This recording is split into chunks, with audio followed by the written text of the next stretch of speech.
Welcome. Something short and sweet in the Parsha. This week, Parshas Beshalach. The song at the sea. At its highlight, Klal Yisrael said the words, Ze keli va'anvehu. This is my God, and va'anvehu, and I will glorify him. And Rashi points out, based on Chazal, hayumarin be'etzba. They literally pointed with their finger because the pasuk uses the demonstrative pronoun, this. So what's this? Hayumarin be'etzba. They were pointing with their finger. And they said, this is my God, and I will glorify him. This is my God?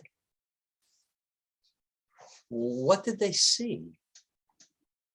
One of the basic tenets of our faith is you can't see God. Ein lo guf, ein dmus haguf. God has no form. You can't see God. And why was this revelation at this moment? Our sages tell us, Ra'asa shifcha al hayam, the most spiritually underdeveloped person was able to see more than the greatest of the prophets. Mashalo roa neviim, mashalo roa Yechezkel ben Buz. Yechezkel, the first chapter of Ezekiel, he saw the workings of the chariot of God. Wild stuff. That was Yechezkel. But the maidservant at the sea saw more than Yechezkel. It can be argued that there was a more broad-based revelation at the sea than at Sinai. We can discuss it another time. Because by Sinai, it doesn't say that they all had that incredible revelation. So why was it that at this particular moment, the splitting of the sea, each and every Jew was able to say, that is my God, they saw something. And thirdly, what exactly was the response, va'anvehu? And how did the response, and I will glorify him, how was that a response to what they saw? What did they see? Why now? And what was their response? In terms of seeing the Rabbi God, I want to read to you a brief excerpt from a beautiful shmooze, a discourse by Rabbi Shlomo Freifeld, of blessed memory. When the prophets, Yoel among them, want to describe the relationship of the Almighty to this world, his touch to the cosmos, they say that he is Chanun v'Rachum. The Almighty relates to the cosmos with Rachmanis, with mercy and compassion.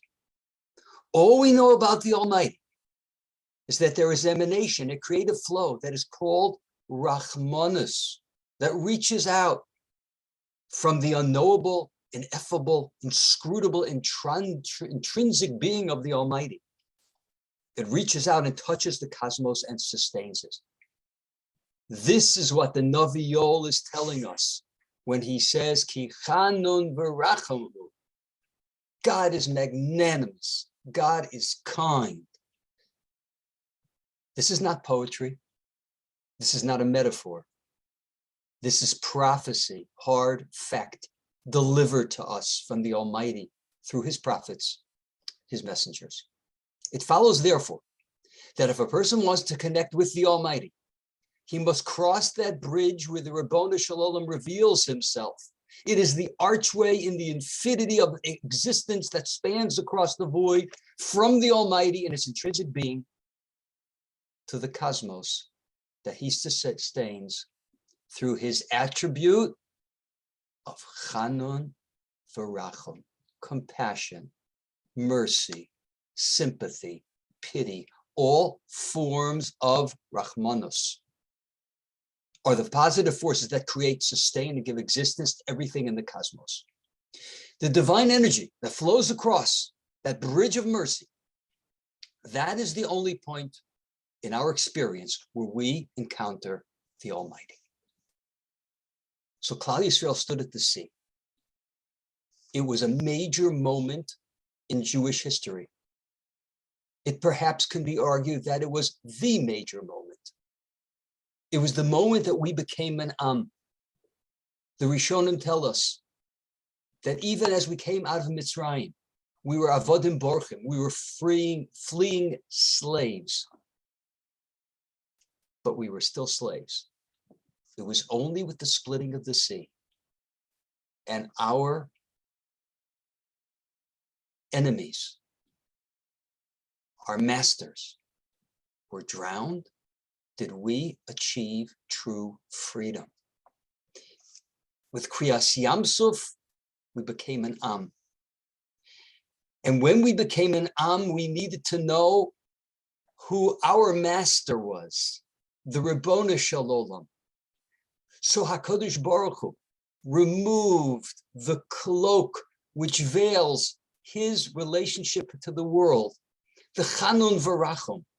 And for a moment, Hashem showed us how, across that expanse, how he relates with kindness, with mercy, with compassion to the world. And the Jewish people saw those midos of Hashem, those attributes of God.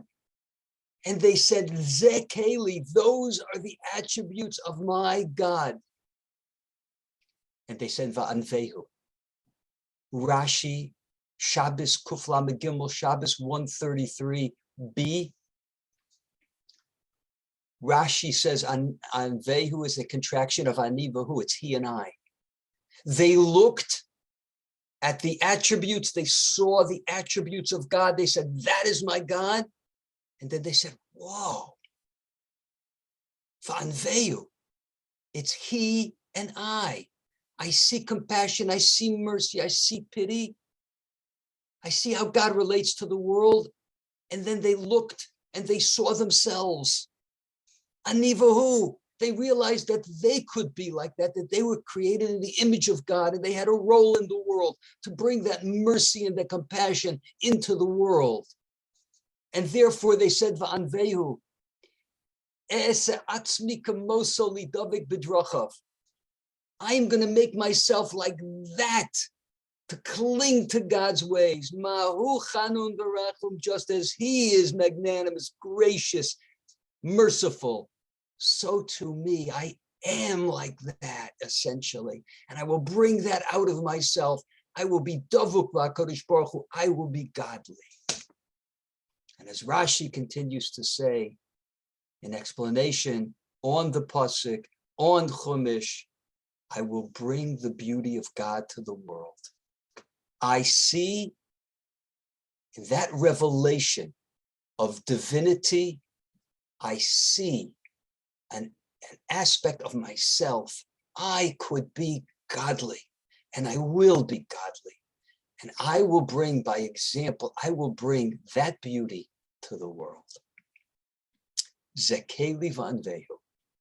It was a major moment in Jewish history. The most spiritually underdeveloped Jew recognized what they could be at the moment when we became an Am, and they pledged to be a beautiful reflection of the goodness of the Rachum V'Chanun of the Ribono Shel Olam. Thanks so much for listening. Have a great Shabbos.